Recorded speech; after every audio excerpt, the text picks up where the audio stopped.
Hello and welcome to the PropTech Hot Seat on iPropertyRadio with myself, Carol Tallon, the show where we explore trends and technologies driving innovation across the built environment. This show is brought to you in partnership with PropTech Ireland, the hub for innovators, investors and indeed for industry leaders. In the PropTech Hot Seat today is Arya Poor, CEO of Binaric. Arya, you're very welcome. Thank you for joining me today. Yeah, thank you. Thank you very much for having me. It's such a pleasure to be on your show. It's great. Thank you, Arya. Delighted. And look, we always love to see an Irish prop tech, because so often we're featuring stories of innovators from across the world. But obviously, we love to see when people are developing what you referred to off air as an Irish solution to an Irish problem, because actually in the past that hasn't necessarily meant a good thing, but in your case it absolutely does. So you might just talk to our audience about Binaric and what it is that the company provides. No, that's great. That's great. Well, Binaric is a technology company that specializes in providing innovative software solution for property management industry. We are passionate about transforming how property management is done. Our software streamlines processes, improvement efficiency, and enhances overall experience for property developers, managers, and also indeed tenants. We believe in harnessing the power of technology to make property management simpler and more efficient. In terms of where we sit within the property industry, and obviously that was a big question, where we really sit in a whole tech. We really, Binaric is at the edge of technology, or bringing a technology to real estate, so that we can offer a suite of digital tools and platform that addresses the challenges faced by property developers, managers, HBs, and local authorities here in the country, and also obviously the tenants. We're here to make the property industry more accessible, efficient, and transparent for everyone involved. Very good. And tell me, Arya, how long is the company in operation? We are operation just right before COVID, so we started literally January 2020, 4 years ago at this stage, just about, yes. Very good. So you're just coming out of the startup stage, and I know that you are supported by Enterprise Ireland. You're part of the HSBU, which is always a good indicator as well. Arya, how did you come to tackling this particular problem? Do you have a background in software development? Do you have a background in housing delivery? Where did you come to this problem from? Well, I have a software background myself. I have been technologist. I've been graduate from electrical engineering in DIT in Kevin Street. Done technology courses in DIT, and almost got a few colleges, believe it or not. Worked with the big enterprise companies in the past, big names, and I suppose, at some stages of your career, you figure out, well, I know the technology, and how can I, use it for something good for the society, and what can I actually do? Well, my philosophy for starting Binaric was about how could my background help some real problem that exists at a time, or still is, the social housing, the housing in general, private sector housing, or supply and demand was the big issue. And that's where I wanted to add value by examining what is happening. So I joined some housing providers to study what is happening. I partnered up with them, and literally we started a collaboration, a very healthy partnership. Understood a lot of problems, and also we identified a lot of opportunities, which we are utilizing at the moment. So it's a win-win situation for us in a way. We learned a lot. We fixed some of the problems, and there are lots of issues to be fixed, and that's where Binaric was born to just fix some issues. Well, hopefully you're really trying. Very good. No, I like that you understood the skill set that you had and tried to apply them to some of the largest social problems that we have. And I think that's a very brave thing to do, actually, because when we look at housing, we might know that, second only to the cost of living, housing is kind of the crisis of our day. And obviously, usually that's healthcare. But housing and healthcare have really been jockeying for position in recent years. But in terms of housing, there are so many different facets to that it can be difficult when you're outside of it to say, how can technology move this along? So what made you reach out to the approved housing bodies? Well, that's where we started from. That's one thing. And they were very approachable, very easy to work with.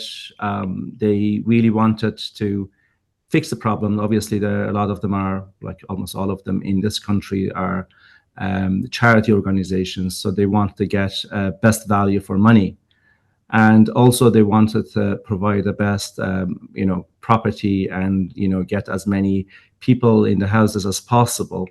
And how could we do that? How could we reduce the number of empty properties, for example? How could we, as soon as we build, we find tenants for it? How could we, reducing the screening time, onboarding time? How could we maximize the value? So that's, I suppose, technology, it's just a tool. Once you understand what needs to be done and what information needs to be passed on to which department or how to all the stakeholders, and that's how you could organize the whole thing. Once the data is organized, it's all the actions now, and utilize the information in the correct way, and also making the approvals, screenings more streamlined. What's not needed, let's not have it, rather than just have it for sake of historical information or historical processes. So we looked at the process improvement. We looked at, a process mapping. We looked at the legislations. We looked at what really needed, rather than just what is nice to have. So, we are at the crisis. When you are at a crisis, you need to take action.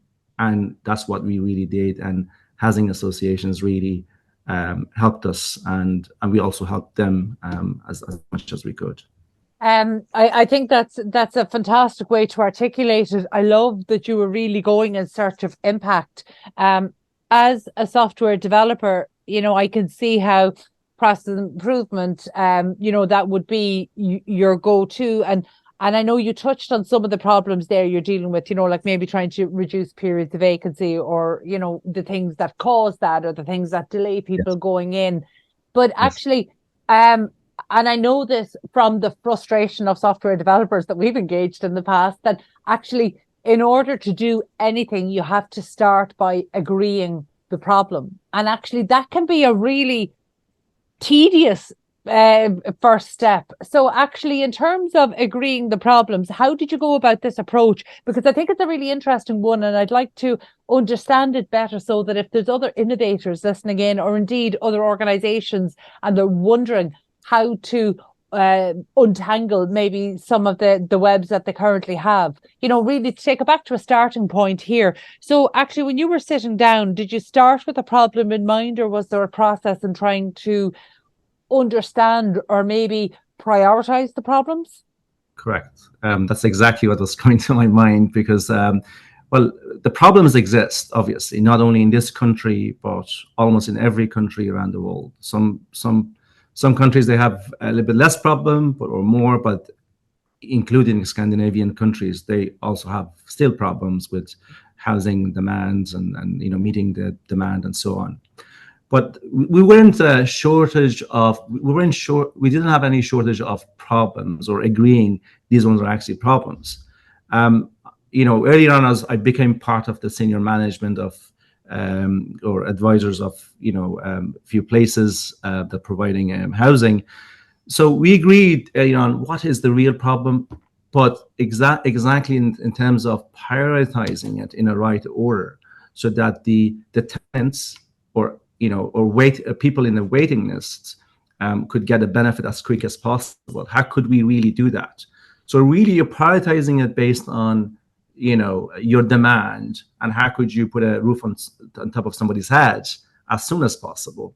That was number one. Number two was that, how could we streamline the funding, the development life cycle itself? How could we really streamline, how many properties are we building? Where are the planning permissions? And how could we streamline the approval process internally within the board of these organizations themselves, the feasibility studies, and how could we put in the information on the right people or people's fingertips, rather than just well, we feel that we should build the houses here or there. So as a software company, or as an individual, I like to work with the reality, the data, rather than just poor planning, because we need to do that, build the properties, places that you have a planning permission, so you don't have to wait another 2 years for planning permission. You acquire land in the right place with the access to the public services, bus routes, education, and so on. And how do you really put all these things together?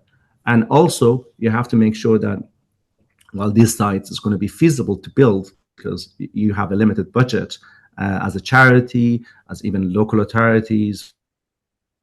Now there's obviously LDA. It's really getting involved in this kind of activities.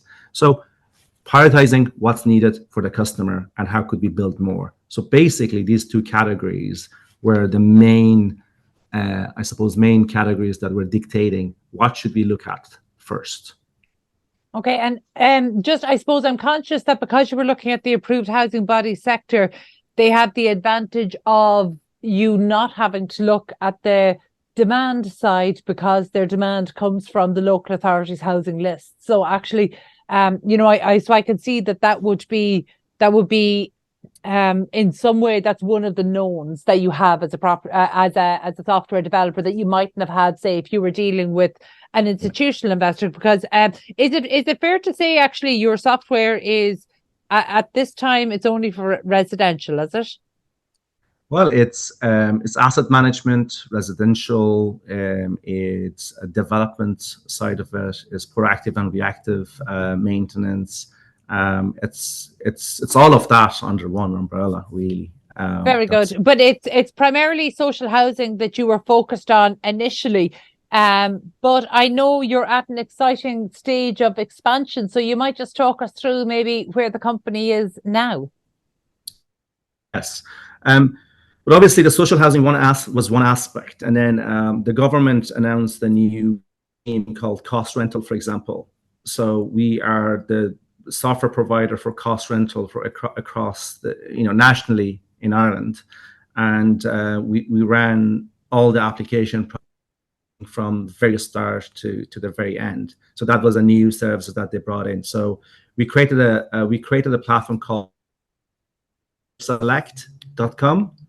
And with that, we created such a way that everybody had this equal opportunity, and there would be legislation, income threshold, and all would apply, and they will see the results. So it's totally fair.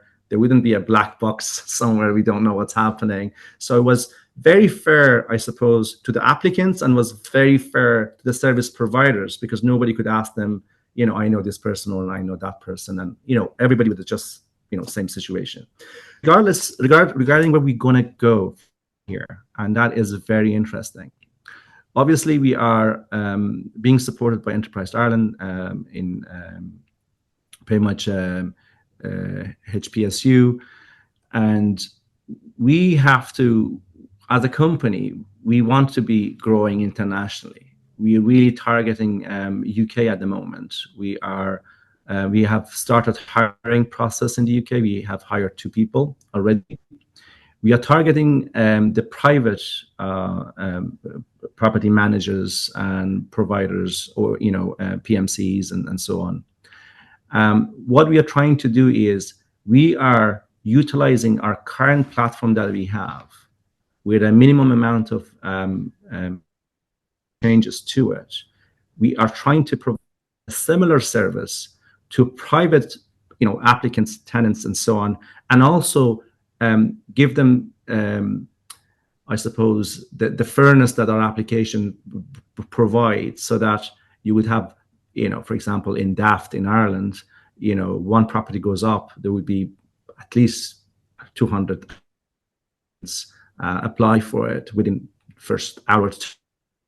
So how do you really go through all those applications? And what method are you really using? Is it just you pick anybody, or you say, well, we need X amount of income, we need A, B, and C. You put the rules up there, and or you just say we support everyone same opportunity, and you create a very two-way communication to the applicants. And if they are successful, it's great. If they're not successful, they're being told, so they don't have to be hanging with that.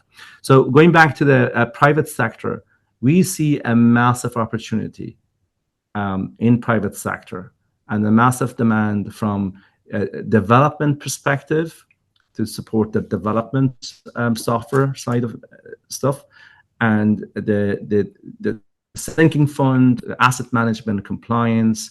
And as you can see, more and more landlords or smaller landlords are selling their properties, not only in Ireland, but also the UK, to the biggest institutional landlords.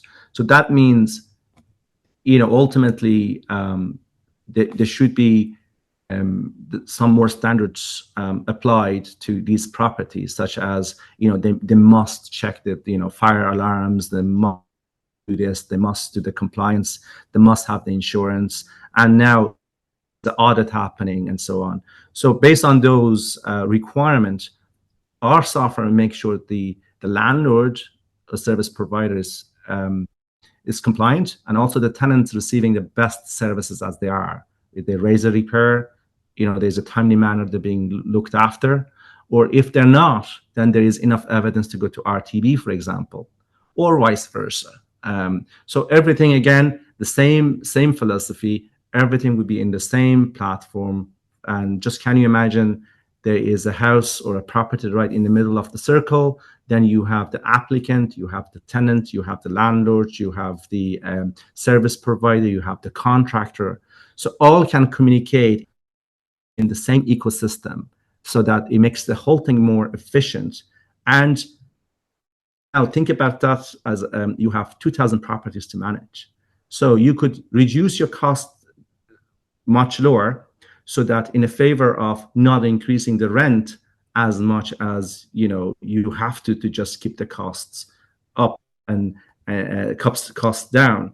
And that makes it possible to onboard more tenants, and makes it more feasible for investors or property owners to buy more properties and give it to PMCs, for example, to manage properties. And effectively, what you're doing is what many innovators set out trying to do, and maybe came up against challenges. But so I can absolutely see the advantages in terms of streamlining, not just for the portfolio owners, but for the tenants. And the conversation across PropTech has definitely shifted in the last 2 years. So now I think we're much more aware of the importance of the user experience and the tenant experience. But I suppose one of the things I just would love to get some clarification around there, when we're talking about the tenant, that's when people have been selected. But right now, we know the challenge is that demand way outstrips supply. So can you just talk us through maybe the process for where,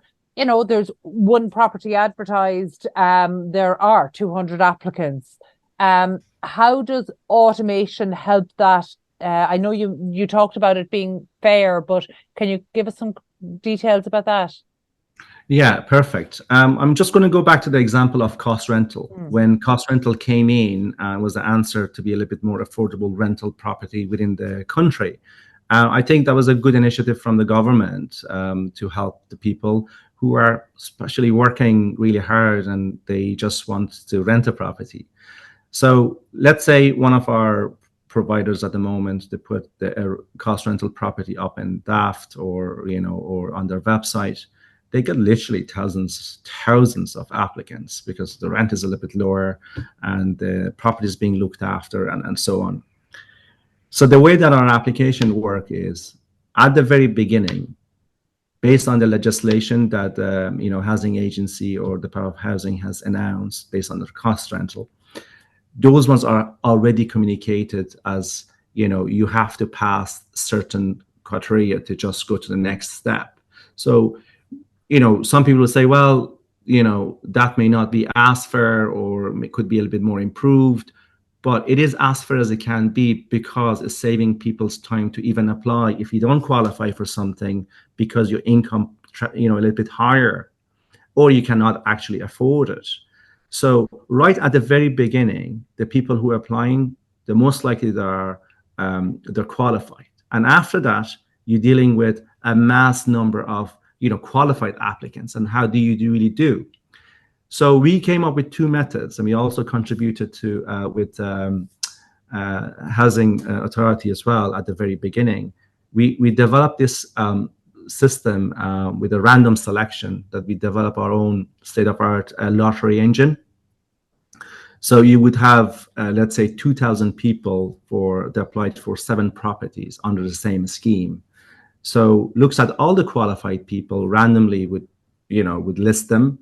And there's absolutely no biases. There's absolutely no, preferred, based on anything. Literally, those first 7 people, they look at the documentation, they do the viewing, and there you go. They get the property, and an email will be sent to the rest of people saying, well, unfortunately, you weren't selected. However, you can apply for the next one. We would notify you as soon as a more property becomes available. So this has streamlined the process that people would apply, they don't hear anything back. People would apply, they don't know, what's the status of their application. People would apply and they don't know why they weren't selected as opposed to somebody else's were selected. So very clear. And as I said, our application, firstselect.com, it's pretty much is all about that, and it's focusing on that and looking at how we could do that. And one last example is affordable purchase scheme that we are running at the moment with some local authorities. That also uses the same method, so that what is the first come first serve? It's a very clear way, rather than just applying through a paper and you submit it. You don't know what's happening now. It's very clear to what's happening. As a result, I think it does establish a lot of trust in public services, in my opinion, and also it brings a lot of clarity. What happens, how people get selected, why did they get it, why did not get it, and so on. And I think it's a very fair. Very good, Arya. I'm glad that you gave the example there of cost rental, because actually, because that is such a new type of tenure in Ireland, I'm not even sure that people in the industry are as familiar with it as they might be, or they might understand the principle of cost rental and how it works. But in terms of the application and how it is, how these homes are assigned to people, because unlike, say, the approved housing bodies that we spoke about earlier, they're housing people from the local authority list, from the area in which the property is situated. Whereas actually for cost rental, it is a different dynamic, because you're not dealing with people off the housing list. And actually, I'm not sure if people are aware that cost rental is open to people who are working. I don't think people are aware that it's open to people who aren't on local authority housing lists. And I don't think even the industry is aware that it's allocated on a lottery system. And that's a first for Ireland. We've always worked on you're on a waiting list. This is the number that you are on that list. And it's something that's communicated, and people talk about being on the list for many years. But actually a lottery system to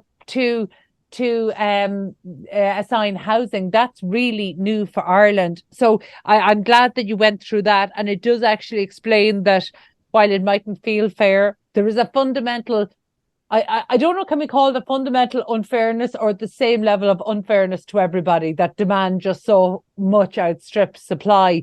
But just because I'm conscious of time today, I really want to focus on. I know that you're moving into the delivery of private space now, or to the private market, and that's a different dynamic. So, but actually, some of the same issues are still at play. So, for example, if you're working with one of our institutional investors, they have a property going up, or one of the institutional landlords, they have a property going up on the rental market. They have, say, one property, they might still have 200 applicants. How Correct. does your system help the people trying to allocate that private property? Yes. How does it help them allocate that? Because we know that that's the single greatest challenge that letting agents up and down the country are dealing with. Yeah, that's a very good question. And obviously, in private sector, because it's just, there's no specific legislation for how you select the tenants, obviously. But, one thing I personally found out by talking to a lot of even private property providers and so on, everybody likes to be fair, because it's very difficult to say yes to someone and no to someone, So our application at the moment, we are just about next week onboarding our first private landlord with around more than 2,000 properties.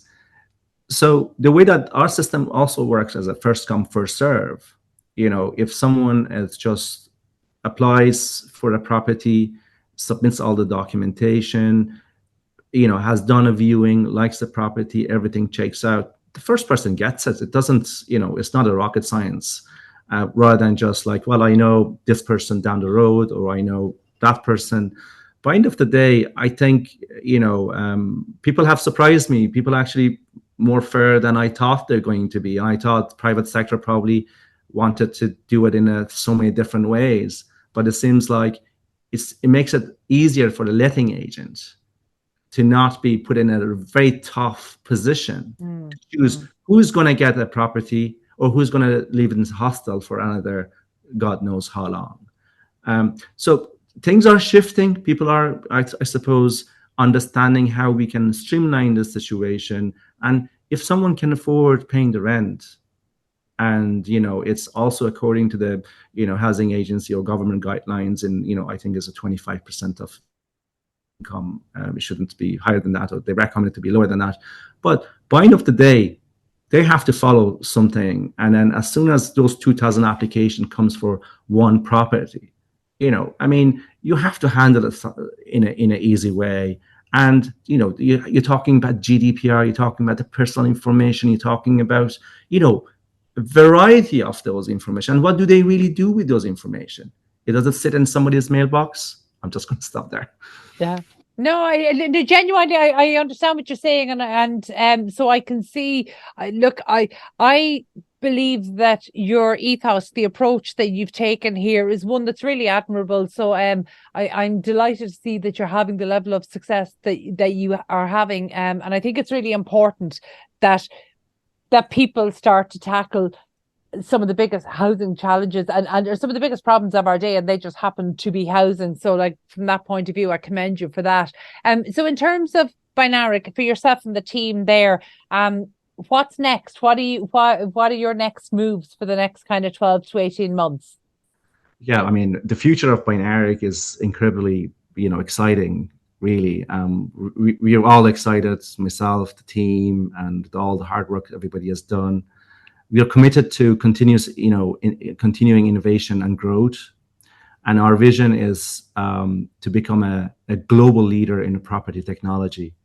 And we are well on our way to achieve that. In the coming years, we plan to expand, obviously, to international markets such as US and Australia and a few other places. But however, for near future, we're really looking into the UK, and we are we'll be introducing our solution to new regions and, some foreign languages, maybe some European languages, and so on. And then also we are partnering up with some existing partners, so we can have an easier reach to their customers as well, rather than just competing with them, if that makes sense. Yeah, we also additionally, it's an exciting future. Yes, exactly. We're really pushing the boundaries of prop tech to offer more advanced features and services, and obviously such as AI and streamlining the data in a way that everybody can use it and be more digestible. Absolutely, and well done, and very best of luck to yourself and the team now as you go through that expansion process. And I suppose one of the things that we say quite a lot through PropTech Ireland is that, the founders we meet are generally people who have come in to solve a problem, and quite frankly, when you're building up expertise across the built environment, whether it's on the urban planning or the placemaking or the construction or indeed the delivery of real estate, whether it's in the public or private sector, you're talking about an industry that has so many problems. There are decades of opportunities ahead to try solve some of these problems as well. So it feels like one problem leads to the next. The more expertise you get, actually what you realize is that it leads to the next problem. So in a way, actually the expansion almost is dictated by the problems that your existing clients and customers are having. So really interesting, and I've really enjoyed learning about the journey of Binaric, and it was fascinating to get that kind of behind the scenes look at cost rental and how it's applied, because I think, again, such a new area of such a tenure of housing for Ireland is just it's a national curiosity. So thank you so much for taking the time. That was Arya Poor, CEO of Binaric. If you enjoyed this episode, please be sure to subscribe to the podcast and check out all of the other global real estate and construction shows on iPropertyRadio. Before we go, just a special word of thanks to our sponsor, PropTech Ireland, the hub for innovators, investors, and for industry leaders. Thank you indeed for tuning in. We'll catch you on the next episode of the PropTech Hot Seat here on iPropertyRadio.